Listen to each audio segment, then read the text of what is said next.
네, 안녕하십니까. 박스경제TV 굿모닝 성공투자 아침의 김정철 본부장입니다. 자, 김정철 본부장. 저는 이제 김본 칼리로 활동을 하고 있고요. 시청자 여러분들이 이제 김본 이렇게 많이 불러주시고 있습니다. 자, 저희 굿모닝 성공투자 아침에서는요, 월요일에서 금요일까지 매일 아침 6시에서 8시까지 저희 시청자 여러분들을 찾아뵙고 있는데요. 자, 우리 굿모닝 성공투자 아침에서는 시황 및 업종 분석, 그 다음에 종목 분석, 이슈 분석, 그 다음에 주식 투자에 필요한 교육을 계속 진행하고 있습니다. 자, 그리고 방송 내용에 대한 질문이나 분석 자료, 종목 상담 이런 거 필요하신 분들은 반드시 노란통 메신저 오프 채팅방에 참여해 주시면 좋은데요. 자, 오른쪽 하단에 보이시면은 QR 코드가 있을 거예요. QR 코드. 그 QR 코드를 스마트폰 꺼내 가지고 카메라 실행하셔 가지고 이렇게 갖다 대기만 하시면 바로 여러분들과 함께 하실 수 있습니다. 자, 본 방송은 녹화 방송입니다. 양해 부탁드리고요. 오늘 녹화하는 시간은 8월 20일 4시 32분입니다. 자, 시장이 정말 엄청나게 급락을 했다고 해야 되겠죠. 폭락이라고 해야 되나요? 폭락까지는 아니죠. 왜냐면 시청자 여러분들이 이 정도 하락 가지고 너무 좀 그러시는 경향이 있는데, 이거는 많이 하락한 거 아니에요. 예, 이거보다 훨씬 크게 급락한 적도 많이 있기 때문에, 물론 주식 투자 처음 하신 분들은 좀 이 하락이 좀 적응이 안 될 수 있습니다. 그건 당연해요. 그건 어쩔 수 없어요. 근데 실제로 리먼 브라더스 사태 때나 서프라임 모기지 사태 그때, 또 그리고 또 옵션 그때 이제 도이치쇼크 때 옵션 만기일 때, 그 다음에 또 뭐가 있었냐면 또 미국 신용등급 강등당했을 때 2011년 8월인가요? 그때 그때 한번 난리 난 적이 있었잖아요. 그럴 때 비교해 보면 그렇게 많이 밀린 게 아니다. 저 약간 이렇게 좀 얘기 드립니다. 자, 그리고 하락의 각은 상당히 좀 깊고 빨라요. 예, 그래서 이게 계속 반복되진 않을 거다라는 얘기를 좀 드리면서, 시청자 여러분들이 좀 많이 힘드실 거예요. 많이 힘드실 건데, 어떤 부분을 통해서 우리가 해법을 찾아야 되느냐, 오늘 그 얘기를 좀 많이 할 겁니다. 자, 주식시장 오늘 이제 방송 내용은 이렇습니다. 자, 오늘 사실 쉽지 않은 장이 이제 하루가 끝나고 좀 몸이 지치네요. 이게 진짜로. 시장이 너무 흔들고 너무 무너지니까 시장이. 자, 지금 오늘은 다음 이번 주 이제 증시, 항상 제가 하는 게 이번 주 증시 일정을 제가 해드리잖아요. 시청자 여러분들은 이 방송을 볼 때쯤이면 8월 23일이겠죠. 8월 23일 날 아침에 이 방송을 보실 텐데, 이번 주 증시 일정 이야기를 드릴 거고 그리고 제가 계속 눈에 얘기했던 외국인 매도 이유를 제가 계속 얘기를 드렸잖아요. 그래서 매도 이유는 얘기 드렸으니까 이제 뭐 어떤 걸 할 거냐면, 외국인이 매도를 이렇게 해서 외국인 매도가 언제 멈출 것이냐, 그리고 반등이 나올 때 우리가 봐야 할 업종은 어떤 것이냐, 업종과 종목은 어떤 것이냐, 이 얘기를 좀 드리려고 합니다. 자, 시장이 많이 어렵습니다. 많이 어려운데 지금 어느 정도 상황인지 한번 점검을 한번 해보도록 할게요. 우리 시청자 여러분들, 자, 김본엔 칼리로 반드시 노란톡 메신저 참여해 주시면 좋을 것 같고요. 자세한 내용은 제가 노란톡 메신저에서 계속 올려드립니다. 최근에 이제 좀 증시가 워낙 바쁘게 돌아가고 하다 보니까 제가 많이 얘기를 못 드리고 있었는데, 일단은 제가 시장에서 저희도 물론 손절 나갔고요. 예, 손절 나갔습니다. 저희도. 그리고 현재 지금 시장이 좋지 않기 때문에 시청자 여러분들이 이 시장에서 경험이 없는 분들은 지금 어떻게 해야 될지 고민하시다가 결국 손절 계속 안 하고 버티시고, 그런 분들이 있고, 또 손절 하면 안 되는 종목으로 손절하시고 이런 경우가 있어요. 그래서 그거를 좀 방지하기 위해서 전체적인 업종 점검도 해볼 예정입니다. 자, 그 다음에 뒷시간에는 뭘 할 거냐면, 각 투자 주체별 매매 동향, 운용사 다음에 이제 기타 금융사 할 건데, 요거는 이제 뒷부분에 제가 나올 예정입니다. 그래서 일단 요거 먼저 처음부터 한번 짚어보고 가도록 하겠습니다. 자, 보시면은 온통 시퍼렇네요. 엄청 시퍼렇죠. 시장을 한번 차트를 보도록 하겠습니다. 업종 차트입니다. 자, 일단은 뭐 시장이 현재는 뭐 답이 없으니까 지금 상황은, 자, 보시면 아시겠지만 지금 코스피 차트를 먼저 보도록 할게요. 자, 코스피 차트입니다. 제일 중요하다고 제가 얘기 드렸던 라인이 3130포인트라고 제가 계속 눈에 얘기 드렸잖아요. 3130포인트를 깨면 급락이 나올 거다. 물론 급락으로 깼습니다. 그래서 결국은 한 번 반등이 나왔는데 여기서 한 번 반등이 나왔죠. 8월 18일날 기술적 반등이었죠. 나오고 다시 밀어버린 상황이죠. 다시 밀어버린 상황인데 지금 제가 얘기 드릴 게 헤드앤숄더 패턴이라고 지난번에 한번 이 방송에서 얘기를 드렸어요. 헤드앤숄더 패턴인데 완벽하게 거래량까지 헤드앤숄더 패턴 아닌데 헤드앤숄더 패턴에서 현재 나와 있다라고 얘기를 드렸습니다. 그럼 헤드앤숄더가 급락을 예측하는 그런 캔들 패턴이거든요. 캔들 패턴인데 지금 현재 헤드앤숄더, 숄더, 헤드, 숄더, 헤드앤숄더 패턴입니다. 그래서 헤드앤숄더 패턴으로 현재 급락을 한 상태고요. 지난번 지지라인이 깨지는 3130포인트 3130포인트가 깨지고 나서 급락 나온 상황이고요. 그럼 이 다음 지지라인은 어디냐? 요 라인입니다. 요 라인인데 이 라인이 거의 3000포인트죠.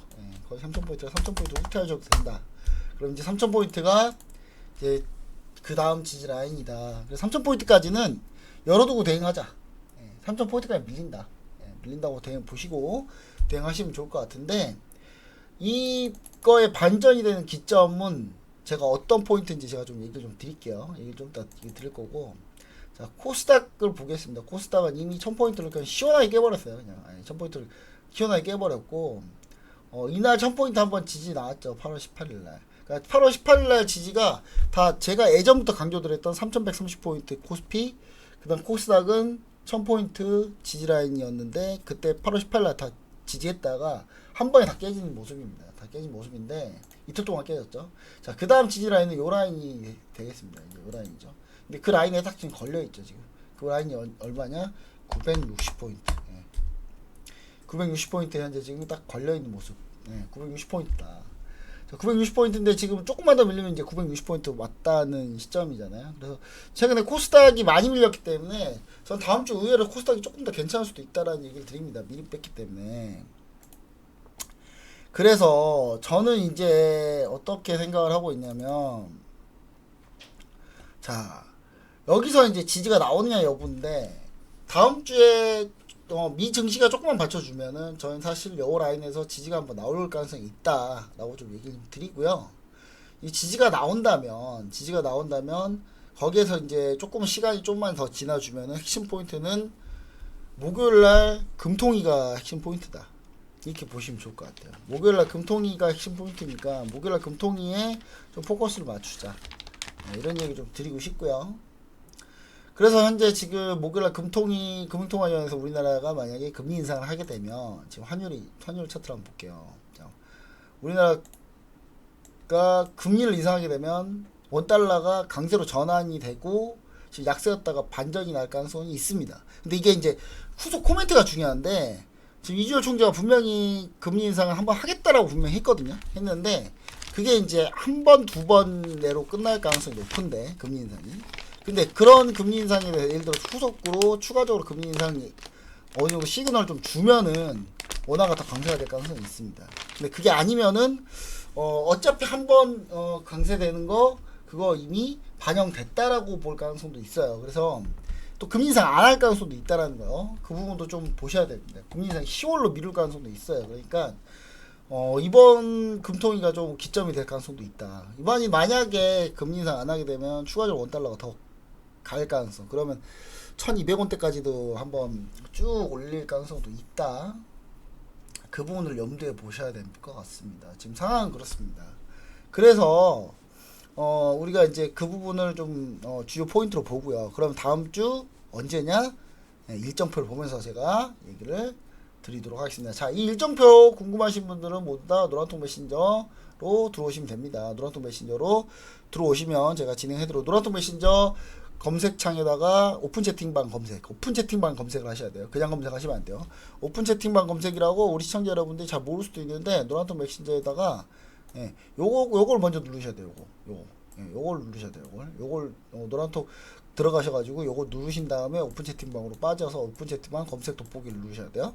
그 다음에 김보냉 카니로 검색하시면 되고, 그게 아니면 이제 우리 오른쪽 하단에 QR코드가 있죠. QR코드. 이 오른쪽 하단에 QR코드를 스마트폰 꺼내가지고 카메라 실행해가지고 이렇게 갖다 대기만 하셔도 제가 이 증시 일정이나 이런 거 좀 얘기를 다 같이 자료를 드릴 테니까 같이 함께 보시면 좋을 것 같습니다. 자, 이번 주 증시 일정입니다. 자, 일단 23일 날은 특별히 중요한 지표가 없어요. 유로존 지표가 조금 있는데 유로존 지표 그렇게 중요하다고 보지 않고요. 제조업 PMI, 서비스 PMI 뭐 요 정도 크게 중요하지 않습니다. 그 다음에 기존 주택 매매는 어느 정도 좀 보시면 좋을 것 같고요. 여기서 뭔가 크게 달라지지 않을 것 같고 24일 날도 특별히 뭔가 없어요. 신규 주택 매매랑 요 지표가 있는데 주택 매매 지표가 뭐 시장에 엄청나게 큰 영향을 줄 것 같지는 않습니다. 자, 그 다음에 25일 날인데 25일 날도 특별히 없는데 내구재 주문이 하나 있어요. 내구재 주문. 이 내구재 주문은 관심 있게 좀 보셔야 될 것 같고. 자, 그 다음에 26일 날 독일 뭐 지표가 있는데 요거는 스킵하더라도 미국 신규 실업수당 청구 건수 이 지표가 상당히 중요합니다. 27일 날이 피크인데 하이라이트인데 이번 주는요. 자, 미국 소득하고 지출 지표가 나와요. 그다음 물가 지표도 나오고. 그래서 요 세 개가 상당히 중요하다. 금요일로 이슈가 몰렸고 이번 주죠. 이번 주는 실적 발표 이슈가 어느 정도 일단락이 됐고, 그 다음에 이슈가 부재한 상황에서 현재 외국인은 매도를 하고 있고, 그러면서 현재 목금의 이벤트가 몰려 있다. 자, 그러면 월화수가 눈치 보기 장세가 될 가능성은 있다. 이번처럼 계속 밀지는 않을 거다라는 얘기를 좀 드립니다. 자, 그리고 자, 목요일 날이 바로 중요한 게 이렇게 있죠. 자, 목요일 날 한국은행에서 금융통화위원회가 있습니다. 금리 결정을 하죠. 금리 결정하는데 금리 인상 가능성을 시사를 했어요. 미리 시사를 했는데 이게 10월이냐 9월이냐 뭐 그 얘기들만 돌고 있는 거고요. 9월에 할 가능성이 저 있다라고 보는 꾼이 있는데 9월에 안 할 수도 있는 그런 일말의 가능성 때문에 현재 지금 원달러 환율에 대해서 우리가 조금 이제 금리 인상을 하게 되면 원달러가 다시 또 어느 정도 원화 약세의 흐름이 조금 이제 끊길 가능성이 있어요. 근데 이게 이제 금리 인상 안 해버리면은 다시 또 원화 약세가 좀 튈 가능성은 있다. 그렇게 좀 보자고요. 자, 그 다음에 이때 잭슨홀 컨퍼런스가 있습니다. 28일날. 이게 각국 중앙은행 수장들이 모여가지고 하는 회의거든요. 근데 이때 이제 파월 연준의장이 어떤 얘기를 하느냐. 파월 연준의장이 어떤 얘기를 하냐가 좀 중요하겠죠. 그래서 요 부분이 하나 있고, 그 다음에 삼성전자 신형 폴더블 폰을 이때 이제 금요일날 출시를 합니다. 금요일날이 27일인데 27일 출시가 돼요. 24일 출시가 되기 때문에 관련주들을 봐야 되는데 지금 이 관련주들 뭐 볼 여력이 없죠. 네, 다 밀렸어요. 이 종목들도. 그래서 이게 이제 반응이 좋으면 뒤늦게 따라 들어가도 이거 나쁘지 않다. 그래서 미리 예상하고 들어가지 말자. 이거는 이 이슈는 이렇게 좀 얘기를 좀 드리고, 그다음 실적 발표인데 미국 진균닷컴이 중국 기업인데 미국에서 이제 실적 발표하죠. 나스닥에. 그리고 미국에서는 이제 화요일날 실적 발표가 베스트바이가 하나 중요한 게 있죠. 베스트바이. 자, 그 다음에 나머지는 뭐 특별히 중요한 건 없습니다. 특별히 중요한 실적 발표는 많이 없어서 일단 우리가 좀 이렇게 좀 보시면 좋을 것 같고요. 물론 29일날 뭐 대리나 HP나 여기서 실적 발표하는데 뭐 이게 뭐 크게 옛날에는 꽤 중요한 IT 기업이었는데 지금 엄청나게 중요하다고 볼 수는 없고요. 증시 주요 일정은 주로 포커스가 목요일날하고 금요일에 맞춰져 있다. 반드시 우리가 염두에 두시면 좋을 것 같습니다. 자, 이렇게 해서 증시 일정 표까지 한번 같이 알아봤고, 반등이 나올 때, 자, 만약에 이제 반등이 나오는 어떤 구간이 나오느냐. 자, 투자율 매매 동향 보시면 아시겠지만, 자, 이게 이제 2020년부터인데, 자, 그냥 하루로 볼게요. 2020년부터 지금 외국인 엄청 팔았죠. 53조, 기간 64조 팔았어요. 2020년부터 지금까지. 1년 약 8개월 동안. 어마어마하게 팔았습니다. 자, 오늘 이제 수급 보시면 아시겠지만, 외국인이 막판에 선물을 좀 쐈어요. 선물 좀 쐈습니다. 자, 선물을 쏴서 지금 4,000개까지 환매수가 나온 상태예요. 그다음 외국인이 주식을 조금 비중을 좀 줄였어요. 매도를 좀 조금 줄였죠. 순매수가 약간 좀 더 들어왔습니다. 기간은 현재 매도 순매도 하다가 지금 순매도 규모를 줄여서 결국 끝났고요. 그래서 저는 일단 월요일 전략은 미국장만 크게 문제가 생기지 않는다면 월요일에 약간의 다시 한번 기술적 반등이 나오지 않을까라는 생각을 좀 합니다. 근데 이제 현재 제가 이 방송을 할 때는 지금 금요일 미국장 시작 전이기 때문에 이슈가 분명히 나온다면은 쉽지는 않겠죠. 근데 제가 봤을 때 잭슨홀하고 이번 달에 FMC에 모두 다 이슈가 몰려있기 때문에 뭐 크게 별다른 악재로 반응하지 않을 것 같아요. 지금 현재 상황은 이렇습니다. 그 상황은 달러와 강세가 그렇게 급하진 않은데, 현재도 급하진 않아요. 근데 달러 강세에 비해 원화 약세가 너무 빨라요. 좀 솔직히 좀 과하다 보여집니다. 과하다 보여져서 저는 이 원화 약세가 추가적으로 더 나올 것 같지는 않다, 크게. 그래서 여기서 어느 정도 방어가 나오지 않을까라는 생각을 하고요. 그 다음에 지금 달러 강세 같은 경우는 이렇게 보시면 좋을 것 같아요. 달러 강세는 지금 현재 원래는 인프라 투자 법안이 빠르게 집행되고 해야 되는데, 중요한 건 미국의 인프라 투자 법안 같은 경우가 지금 공화당이 지금 탈레반 그 아프간에서 미국이 철수를 한 바람에 탈레반이 장악하는 것 때문에 지금 공화당이 협조를 좀 안 해주고 있죠. 안 해주고 있기 때문에 그 부분이 이제 경기부양책이 나오면은 이제 달러가 풀리면 달러가 강세가 조금 완화될 텐데 지금 그런 구간이 없는 상태다. 그럼에도 불구하고 우리가 여기서 과하다라고 느끼는 건 뭐냐면, 과하다고 느끼는 이유를 근거를 얘기 드릴게요. 과하다라고 느끼는 근거. 과하다고 느끼는 근거는 이렇습니다. 예. 지금 보시면 아시겠지만 그동안 EM 마켓 같은 경우가, 이머징 마켓 같은 경우가 지금 보시면은 위험자산 선호 약화가 조금 이게 위험자산 선호 약화예요. 이렇게 내려가면 선호 약화입니다. 왜냐면 지난번에 이제 코로나 팬데믹 때 보시잖아요. 예. 코로나 팬데믹 때 보시면 아시겠지만 이제 그때 이제 위험자산 선호가 약화됐었고, 다시 지금 위험자산 선호가 약화되지 않고 약화된 것에서 이머징 마켓 지표인데요. 반등이 나와 있잖아요. 그래서 저는 이제 이게 구조적으로 이머징 마켓이 다 나쁜 건 아니다, 지금 현재 상황이. 그리고 현재 우리나라는 위안화 환율을 좀 따라가는 경향이거든요. 근데 위안화 약세폭이 좀 최근에 미미합니다. 최근에 미미하죠. 위안화 달러 환율인데 위안화 약세가 그렇게 심하지 않아요. 그래서 제가 봤을 때 이 위안화 약세가 심하지 않은 부분을 봤을 때는 환율이 추가적으로 해서 더 뚫고 상단을 치고 올라갈 가능성이 낮다, 이렇게 보시는 게 합리적인 방안이다, 이렇게 좀 보여집니다. 그러면 이제 우리가 여기서 이제 반등이 나올 때 우리가 봐야 될 업종을 좀 보자면, 지금 현재 가장 빠르게 우리가 지금 현재 종목들 중에 우리가 봐야 되는 건 뭐냐, 지금은 IT 쪽은 쉽지 않으니 BT 쪽을 제가 계속 보자고 하잖아요. 납폭과대 종목들 중에는 IT 종목을 봐도 되는데, 그럼 그 납폭과대 IT 중에는 뭘 봐야 되느냐, 일단 실적이 잘 나온 종목 위주로 봐야 됩니다. 하반기 실적도 괜찮은 긍정적인 종목. 그러면 이제 최근 512 투자까지도 현재 있는 이옥수 첨단 소재 같은 종목들, 좀 고점에서 좀 밀려 나와서 현재 매수해 볼 만한 여력이 나오는 종목들이죠. 이런 종목들 좀 눈여겨 보시면 좋을 것 같고, 그 다음에 기존에 계속 강세됐던 종목들이 이 삼성바이오로직스나 이 BT 쪽, 바이오테크 쪽에서 조금 종목을 보셔야 된다라고 얘기를 드려요.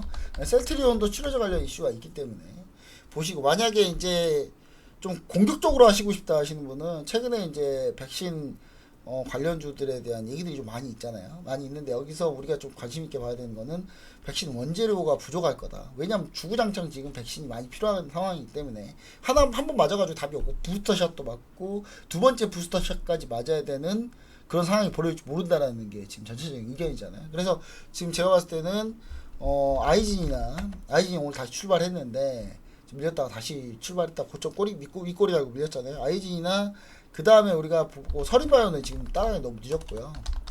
너무 늦었죠. 이현제약이나 아이진이나 이런 종목들을 뭐 중간에 매수해서 빠르게 수익률 내기 위해서 이런 거 좀 볼 가능성이 있다. 그 다음에 우리가 중장기로 좀 보고 있다 하시는 분은 현대차 같은 거 보십시오. 환율이 분명히 이렇게 원달러가 급등하게 되면, 원화가 약세가 되면 결국은 자동차가 괜찮아요. 수출주들이 괜찮단 말이죠. 수출이 잘 됩니다. 가격이 싸져서. 그래서 저는 현대차 같은 경우가 조금 이제 중장기로 봤을 때는 지금 이제 물론 떨어진 칼날입니다만은 일단 19만원, 19만 9천원 지지, 20만원대 여기 지지라인 한번 보자. 지지하는 걸 보고 지지에서 반등하든 여기 지지를 깨고 내려가면 조금 더 밑에서 하단에서 좀 지켜보는 거고요.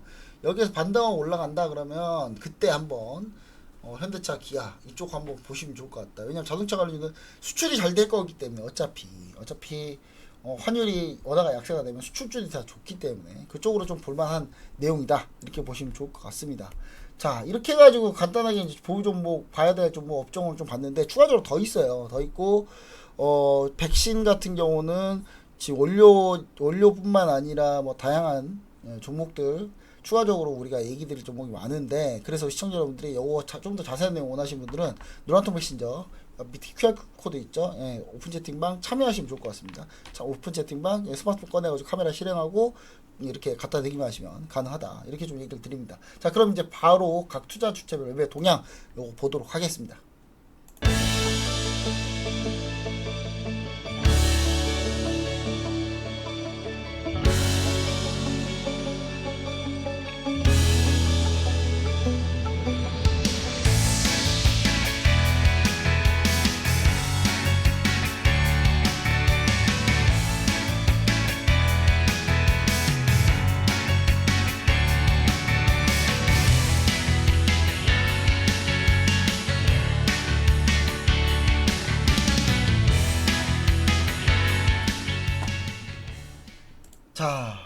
자, 이제 방송 바로 다시 또 이어서 진행하도록 하겠습니다. 자, 여러분들이 이제 방송을 또 보시면 아시겠지만 현재 지금 항상 시황 플러스 교육을 계속 진행을 하고 있어요. 자, 아까 이제 시황 내용을 좀 어느 정도 마쳤고 교육을 이제 바로 또 추가로 들어가도록 하겠습니다. 이 교육이 근데 실전으로 아주 잘 적용이 되고 현재 우리가 봤을 때 실전에서 바로 쓸 수 있는 그런 내용이라서 사실 더 기분이 좋은 것 같아요, 저는.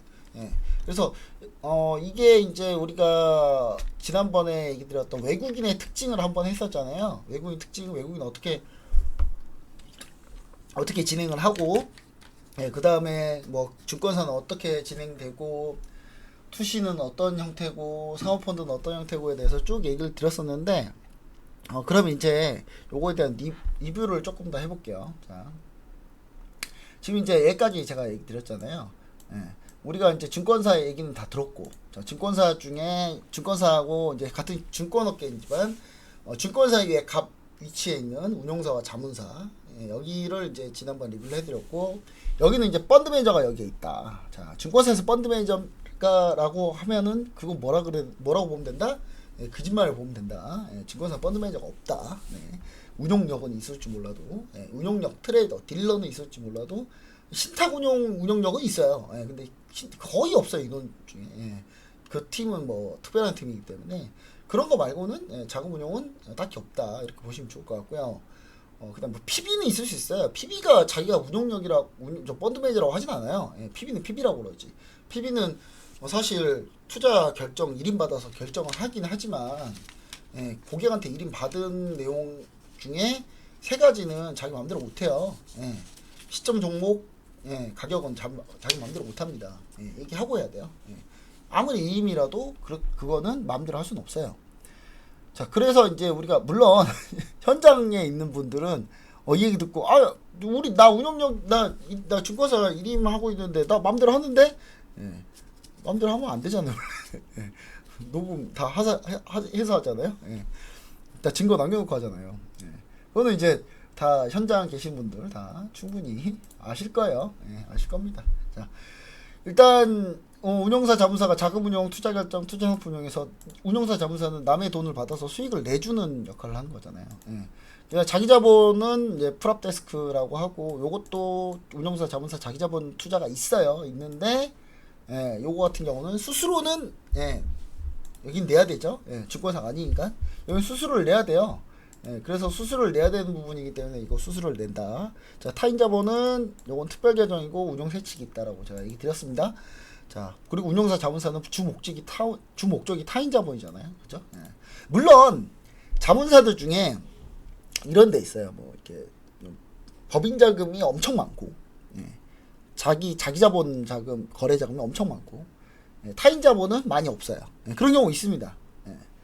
이제 왜냐면 자기 자본 레코드를 좋게 만들어서 타인자본, 그러니까 고객들 돈을 유치하기 위해서 이제 그걸로 이제 레코드를 잘 만들어가지고 홍보하고 많이 쓰려고 많이 초반에 자본사들은 자기 자본을 많이 거래 많이 해요. 자, 아는 분도 좀 유명하신 분인데, 원래 이제 그분이 이제 자문사 차리고 저한테 오라 그랬는데 제가 안 갔어요. 예. 그냥 그때 자문사 붐이 불어가지고 엄청나게 다들 자문사만 차려가지고, 이거 이 중에 살아남는 거 많이 없겠는데, 근데 그쪽은 좀 이제 되게 유명한 데였어요. 예. 미래에셋 원투펀치 중에 한 분이 나오셨고, 그다음에 제가 존경하는, 예, 그분께서 이렇게 같이 같이 이렇게 협업해가지고 같이 이제 공동대표 해가지고 이렇게 차린 되게 크게 차리셨거든요. 근데 그때 이제 저보고 오라 그랬는데 안 갔습니다. 안 갔는데 신의 한 수였어요. 예. 아 거기가 그때 자문사 붐이 불어가지고 막 여기저기 뭐 우후죽순 자문사도 막 생겨가지고 처음에는 이제 자기 자본 가지고 거래 많이 했거든요. 근데 자기 자본 가지고 거래 많이 했는데 제가 이제 그때 이제 무리하게 매매가 들어간 걸 확인했어요. 제가 그때 그 종목 OCI였는데 OCI 막 그 자문사 C로 시작한 자문사거든요. C로 시작한 자문사인데 여기가 진짜 초반에 자기 자본으로 수익 내고 이걸로 이제 고객 유치하기 위해서 레코드로 무리하게 하더라고요. OCI를. OCI 하락 추세인데 그때. 와 그때 그게 한 2013년이니까 꽤 오래됐어요. 13년 뭐 그때쯤이었을 거예요. 근데 야 OCI 차트 보세요 그때. 어떻게 됐는지. 근데 물론 그때 수익을 냈어요. 내기는. 근데 이렇게 무리해서 한다고? 경쟁이 이렇게 치열해? 나 여기 가면 안 되겠다. 그래서 안 갔어요. 물론 그 자문사는 결국은 결국 찢어졌는데 그래서 제가 존경에 맞이하는 그분은 이제 대학교 교수님으로 가 계시고 참 우리나라에서 되게 유명하신 분인데 그분이 정말 시향 잘 보고 정말 뛰어나신 분인데 그리고 거기 이제 실제 운영 전체 총괄했던 그 서재영 씨 미래에셋 투펀치였죠. 그 펀드 매니저분은 이분 정말 뛰어나신 분인데 그때 하필 막 붐 불어가지고 그게 좀 아쉬웠는데 갑자기 이 얘기를 왜 하고 있죠? 일단 자문사. 근데 자문사가 이제 보통은 투자 자문사가 있고요. 그 다음에 이제 그냥 요걸 써드릴게요. 자문사가 이제 일반 자문사가 있고 일임 자문사가 있어요. 그 다음에 우리가 흔히 하는 유사 투자 자문이 있고 보통 이제 전문가들은 다 이런 유사 투자 자문에 속해 있고요. 일반 자문사는 자문만 할 수 있어요. 일임 못합니다. 일임 자문사는 일임을 할 수 있고요. 이거 자본금 요건이 있습니다. 이게 그냥 나 일임 자문사 할게요 낸다 그래서 네 하세요라고 하지 않아요. 할게요 돈이 얼마 있어야 돼요. 얼마 이상 있어야 되고 그 다음에 뭐 일반 자문사 같은 경우는 금액이 좀 더 요건이 낮긴 낮는데 원래 그래서 항상 자본금 요건이랑 뭐 이런 게 강해서 아무나 시장 진입 못하고 자본금 있다 그래도 일단 대주주 심사합니다. 다 심사해요. 근데 그래서 많이 없었는데 사모펀드가 이게 규제가 좀 약해지면서 그러면서 사모펀드가 엄청나게 많이 우죽 생겼어요. 사모펀드 자본금 요건도 약하고 그러다 보니까 옵티머스 자산운용이나 라임 자산운용처럼 사기치는 것도 많이 생기는 거죠. 옵티머스, 라임 안 생길 수가 없어요. 유혹이 들 수밖에 없겠죠. 보통 이런데 작정을 덤비는 거거든요. 작정을 덤비는 건데 그래서 우리나라 사모펀드 제도를 너무 쉽게 안 해줬어요. 그래서 사모펀드 같은 경우 사모펀드 공모펀드 차이점 뭔지는 지난 방송에 제가 다 해놨으니까 그 내용 보세요. 그 내용 보시면 좋은데 사모펀드를 이렇게 요건을 완화해 놓으니까 문제가 생기는 겁니다. 실제로 사모펀드 중에 잘하는 거 그렇게 많이 없어요. 외국계에서 사모펀드 유명한 데 많죠. 블랙스톤 어마어마한 데입니다. 블랙록 그 다음에 뭐 칼라일 펀드 다 어마어마한 데죠. 사모펀드들 주로 보면 이제 공모펀드는 우리가 10만원 20만원씩 막 내고 하잖아요. 근데 이제 사모펀드 같은 경우는 뭐 1억 5억 막 이렇게 금액이 정해져 있어요. 환매도 딱 공모펀드 내가 해지하고 싶으면 해지하잖아요. 그럼 T 플러스 2일날 돈 나오잖아요. 근데 사모펀드는 해지가 다 막혀 있어요. 폐쇄형으로 돼 있기 때문에. 그래서 근데 이제 요즘 사모펀드들이 뭐 폐쇄형이 아닌 뭐 개방용으로 사모펀드를 만들고 그러다 문제 생기는 겁니다. 주로 정식 룰대로 안 가는 데들은 다 꼼수예요. 꼼수. 시청자 여러분들이 물론 내가 직접 투자하는 것도 좋은데 투자를 잘하는 곳들을 찾아가지고 거기에 돈을 일임해서 허들 정해가지고 수수료 정하고 수익 어떻게 나눌 건지 정하고 그런 데서 하는 거 좋아요. 좋은데 중요한 거는 그런 데들 같은 경우는 사실 뭔가 엄청난 좋은 조건을 계속 제시하면 그만큼 자기들 손해예요. 의심해 봐야 돼요. 그런 거. 일단 이건 있어요. 아무나 돈 맡기라고 해서 돈 맡기면 안 된다니까요. 예. 우리나라에서 돈 맡길 수 있는 데는 딱 여러 데밖에 없어요. 운용사, 일반 자문사, 일임 자문사, 그 다음에 사모펀드. 여기 말고 수익 날 테니까 돈 맡겨주세요 하는 데는 다 불법. 유사수신 다 불법이에요. 예. 무조건 불법이에요. 무조건 불법. 이유 여가 막론하고 불법. 우리나라에서 돈 맡아서 수익 내고 그 수익 가지고 나올 수 있는 거는 법으로 이 네 개밖에 없어요. 예. 이거밖에 못하게 돼 있어요. 증권사는 고객별로 일임, 예. 일임 투자하는 거고. 예. 그거 말고는 없어. 유사 투자하면 절대 안 됩니다. 이거. 예. 하면 난리 나요. 예. 바로 신고하세요. 이런 거 보면. 예. 유사 투자 자문인데 막 그리고 정식 명칭이 우리 시청자 여러분들 이런 거 주요 팁이에요. 절대로 자문사나 이런 데는 자문사로 다 써졌어요. 무슨 투자 자문, 무슨 운용사, 사모펀드도 이게 자문사라고 돼 있어요. 사모펀드도 뭐 자문사, 운용사라고 써져 있어요. 예. 공모냐 사모냐가 차이가 있는 거지. 그리고 대부분 자문사는 사모예요. 사모. 대부분 자문사는 사모라고 보시면 됩니다. 예. 운용사가 대부분이 공모가 운용사가 많고요. 주로 공모, 예. 주로 사모. 예. 이거 말고는 절대 하면 안 되는 거예요. 예. 그래서 시청자 여러분들 진짜 많이 속는 게 나 돈 좀 맡아주세요. 그러면 내가 수익 내드릴게. 불법이에요. 불법. 어차피. 예. 불법입니다. 예. 이거는 우리 시청자 여러분들 반드시 또 인지하고 가시죠. 이것만 인지해도 웬만하면 사기 안 당합니다. 예. 주식 쪽에서는. 예. 자, 그리고 일단 이렇게 좀 있는데 여기서 투자의 특징. 자, 투자의 특징이 제일 중요하죠. 우리는 뭐 사기 뭐 이런 거 떠나서 투자의 특징이 제일 중요하잖아요. 자, 운용사 같은 경우는 일단 지난번에 얘기 드렸던 게 뭐였습니까? 운용사 같은 경우는 자, 투신으로 잡히는데 이 투신은 일단 시장에 따라서 매도의 방향성을 보기는 편해요. 근데 문제는 뭐냐면 펀드에 유입된 자금이 많으면은 시장이 안 좋아도 매수가 나갈 수밖에 없는 거고, 펀드에 유입된 자금이 적으면은 시장이 아무리 좋아도 매도를 하는 수밖에 없는 거예요.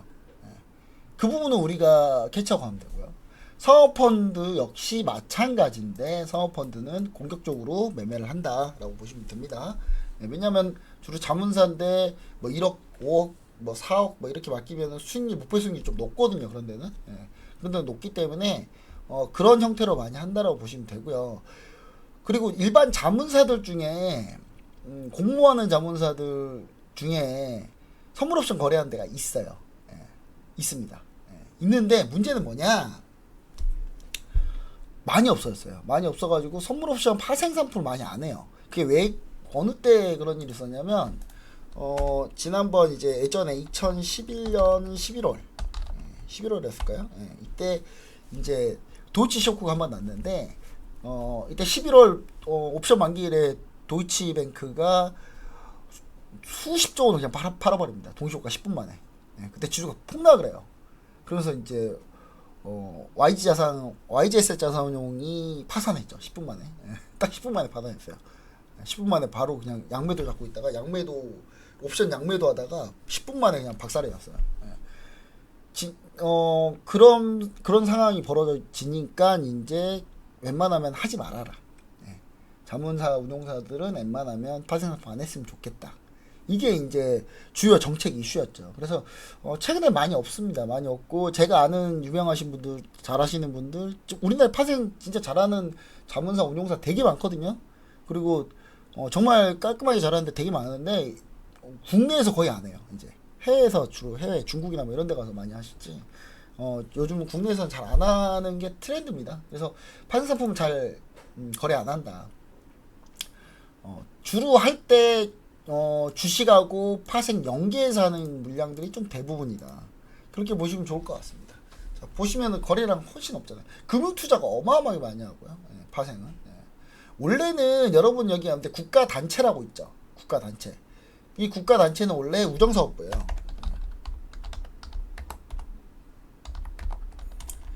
우정사업부가 뭡니까? 우체국. 우체국 예매예요? 우체국이 자산이 어마어마합니다. 우리 우체국에다가 예금도 하잖아요. 그 자금들이 어마어마해요. 엄청나게 많아요, 자금이. 우정사업부가 공격적으로 매매를 했었어요. 예전에는. 지금은요. 지금은 이제 이게 왜 안 하냐면 공모펀드에 대해서 공모펀드 세금 과세를 해버리니까 파생상품 해도 수익이 많이 안 나는 거예요. 그래서 이제 우정사업부가 파생상품 많이 접었죠. 주식은 많이 했었고 지금 현재 연기금에 같이 잡히죠. 연기금 등이 같이 잡힙니다. 자, 그래서 이제 기본적인 매매 패턴은 그렇다 라고 보시면 되고, 투시는 중장기 롱텀 스윙까지 다 합니다. 사모펀드는 공격적이에요. 공격적이기 때문에 단기 스윙 많이 하고요. 길어봐야 중기 이렇게 보시면 좋을 것 같아요. 물론 이 사모펀드 중에 장내 매수는 근데 사실 많이 없는데 기업 인수를 하기 위해서 하는 경우도 많이 있어요. 많이 있는데 장내 매수는 많지 않아요. 다 블록딜로 많이 하기 때문에 장내에서는 그 부분을 좀 배제하고 보셔도 될 것 같고요. 자, 그 다음에 보험하고 은행이 있죠. 보험하고 은행이 있는데 은행은 지난번에 맨 첫 시간에 얘기 드렸고, 은행은 자 보험인데, 보험 같은 경우는 우리가 보험은 이제 뭘로 보시면 되냐면 보험 우리가 이제 보험료를 내죠. 보험료를 납부하면 이걸로 투자를 해요. 돈 놀리면 안 되잖아요. 무슨 보험사가 주식 매매를 합니까? 많이 하죠. 변액보험이나 뭐 이런 거 들면은 투자 수익률 내야 되는데, 그쵸? 우리 그냥 보장성 보험 말고 우리가 투자하려고 하는 보험들 있죠. 그런 것들은 당연히 보험료를 납부하면 투자를 하게끔 되어 있습니다. 되어 있고요. 주로 보험사 특별계정 펀드 매니저들도 되게 많아요. 보험사 특별계정 펀드 매니저들이 진짜 많고요. 보험사들도 다 특별계정마다 펀드 매니저도 있고 많이 있어요. 근데 뭔 얘기를 하고 싶냐? 이게 개인적인 겁니다. 이거 개인적인 판단이에요. 개인적인 판단인데, 보험사 특별계정 펀드 매니저 잘 못하는 것 같아요. 투자 잘 못하는 것 같아요. 저는. 아니 어떻게 우리 시청자 여러분들 지금 혹시 다 변액보험 드신 분, 제가 지금 TV 방송 중이라 여러분들이 손이 들었는지 뭔지 제가 알 수가 없습니다만은 변액보험 드신 분들 한번 확인해 보세요. 내 수익률 얼마나 되는지. 민망한 수익률이 대부분이에요. 이거 뭐지? 그냥 예금 플러스 조금 알파 정도, 정기예금 플러스 그 정도밖에 안 나와요. 개인적으로 못한다고 보고 있습니다, 저는. 그래서 보험사들 전체적으로 그러냐, 그런 건 아니에요. 보험 수급의 특징, 보험 수급의 특징은 뭐냐면 이거 지켜야 되는 돈이잖아요. 보험료 납부해야 될 거 말아먹어봐요. 보험금 못 나가잖아요. 그럼 어떻게 됩니까?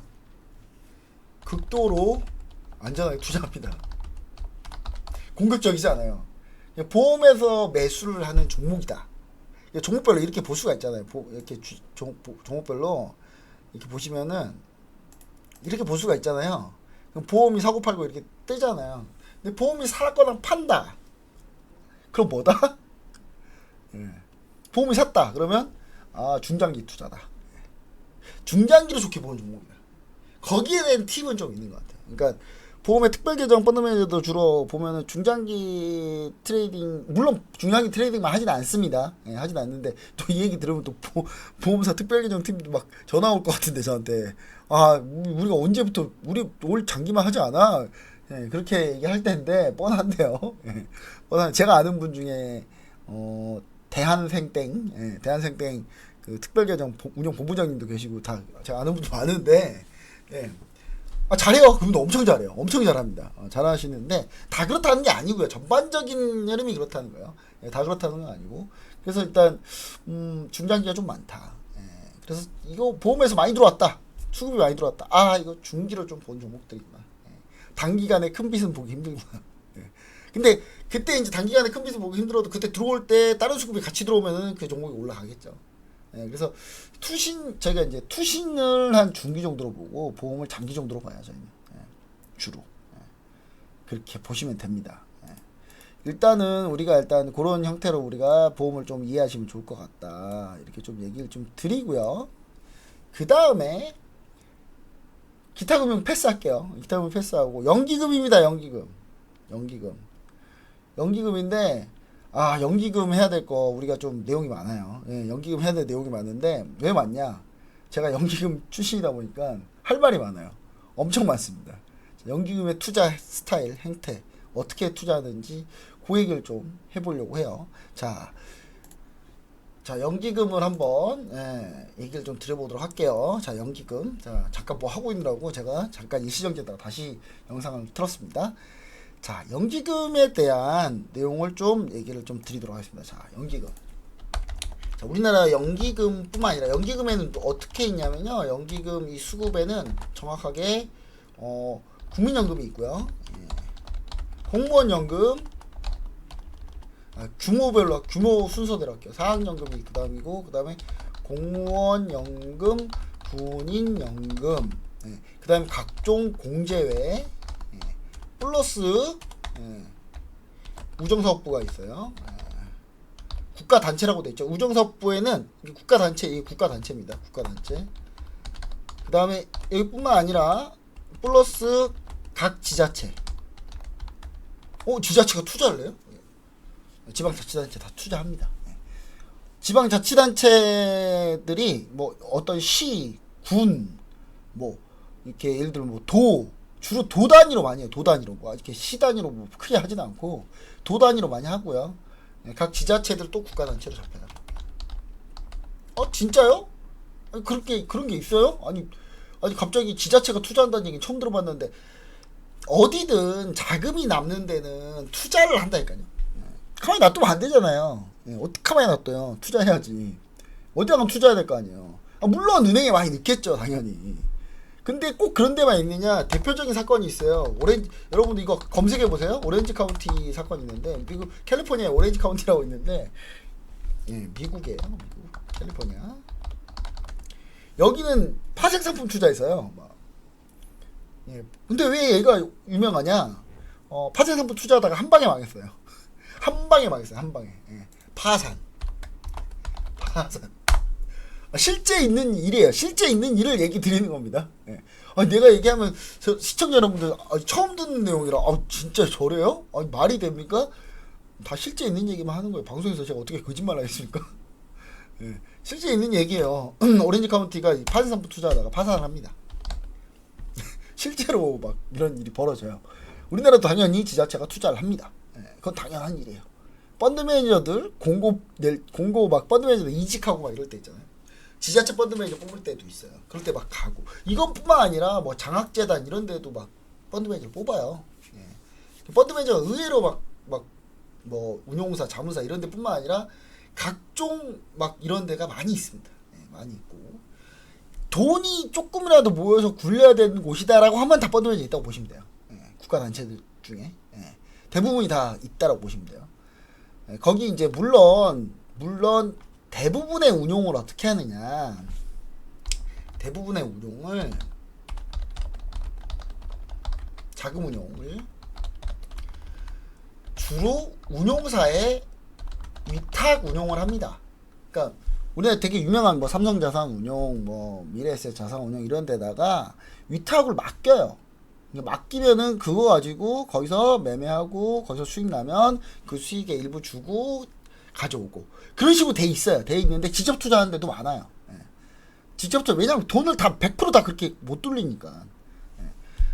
대표적인 게 국민연금, 사학연금, 공무원연금, 군인연금 모두 다 위탁운용이 따로 해요. 다 각종 공제들도. 공제는 또 뭔가요? 우리가 교직원 공제, 무슨 공제, 다 공제들 있잖아요. 공제들도 자금이 당연히 공제를 납부를 하잖아요. 교직원 공제만 예를 들면 예금 상품이나 이런 거는 은행 가서 우리는 많이 하지만, 교직원들이나 교사분들이나 교수님들 같은 경우는 또 교직원 공제에서 만든 예금 상품 뭐 이런 게 있어요. 그런 걸 공제라고 해요. 그럼 공제로 들어가면 돈을 내고 납부를 하면 매달 납부가 하겠죠. 그럼 그 돈 쌓여가지고 그 돈 투자를 해서 수익을 주는 거예요. 근데 여기서 이제 공제 같은 경우가 상당히 좀 투자를 많이 해요. 연기금하고 공제는요, 약간 스타일이 달라요. 연기금은 대부분이 투자 개념으로 돼 있고, 공제는 사업까지 할 수 있어요. 대표적인 게 교직원 공제에서 하고 있는 상조회사 있잖아요. 어딘지 얘기 안 할게요. 자꾸 광고 홍보될 것 같아서. 거기서는 출자해가지고 사업까지도 해요. 공제는. 그래서 공제가 이권이 어마어마합니다. 갑자기 뭔 얘기를 할까 또 이게 그냥 제 개인적인 생각이고, 뭐, 제가 그냥 업계에 있으면서 좀 생각하는 내용이에요.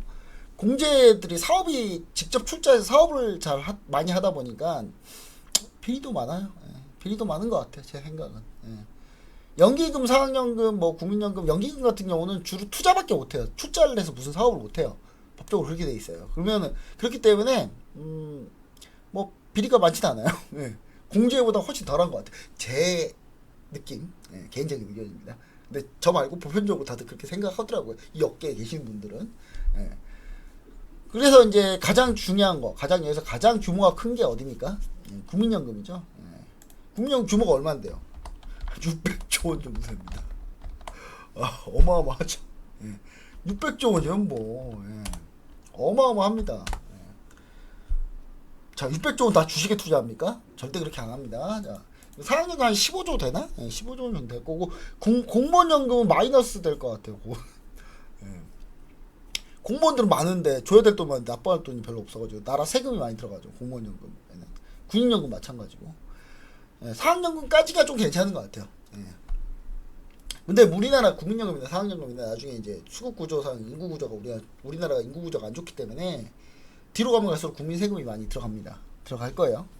국민 세금을 조금이라도 덜 들어가게 하기 위해서 수익을 많이 내려고 국민연금, 사학연금 많이 노력을 하는 거죠. 다. 예, 공무원연금 마찬가지고. 예. 그래서 이제 우리나라 국민연금 규모는 전 세계에서 꽤 큽니다. 엄청 큰 손이에요. 제가 알기로도 한 5위 안에 들 거예요 아마. 예, 연금 돈 규모가. 그래서 국민연금 운용본부장 이런 분들은요 해외 나가잖아요. 난리 납니다. 진짜 외국계 운용사들, 위탁 운용받을 운용사들, 증권사들 다 막 난리 나요. 막 파워가 장난 아니거든요. 예. 근데 그렇게 우리나라 국민연금의 위상이 높아요. 상당히. 나쁜 얘기를 하려고 하는 게 아니에요. 좋은 얘기를 하려고 하는 거예요. 위상이 상당히 높습니다. 그 다음에 사학연금 마찬가지고 또 투자를 연기금 쪽에서는 그래도 펜션 펀드 중에서 잘하는 편이에요. 잘하는 편이기 때문에 우리 시청자 여러분들이 봤을 때는 못하는 거 아니야 이렇게 할 수도 있는데 꽤 잘하는 편입니다. 그래서 투자가 상당히 좀 괜찮은 편이다. 근데 이제 여기서 이 돈을 다 못하니 위탁을 줍니다. 아까 위탁 준다고 했잖아요. 국민연금도 위탁운용을 주고 사학연금도 위탁운용을 주고 외부 운용사들한테 위탁운용을 줘요. 공제도 마찬가지고 우정사업 마찬가지고 각 지자체 마찬가지고. 그래서 이제 투자에 물론 직접 운영하는 돈도 많이 있고요. 자, 600조 정도 되면은 우리나라 주식 투자하는 게 한 20% 정도야. 120조 정도 됩니다. 우리나라에. 근데 이게 이제 우리나라 연기금이 최근에 지수가 오르면데 계속 매도를 하고 있죠. 연기금 그냥 올해 내로만 볼까요? 올해 연기금 보시면 아시겠지만 21조 팔았어요. 근데 이건 주식 비중이 정해져 있는데 그 주식 비중을 계속 초과하면 계속 그냥 팔 수밖에 없어서 계속 매도하는 겁니다. 기계적으로 매도할 수밖에 없어요. 지금 현재 상황은 그렇습니다. 그래서 이걸 주식 비중을 올려야 되는데 못 올리죠. 왜 못 올리냐? 누군가 총대 매기 싫으니까.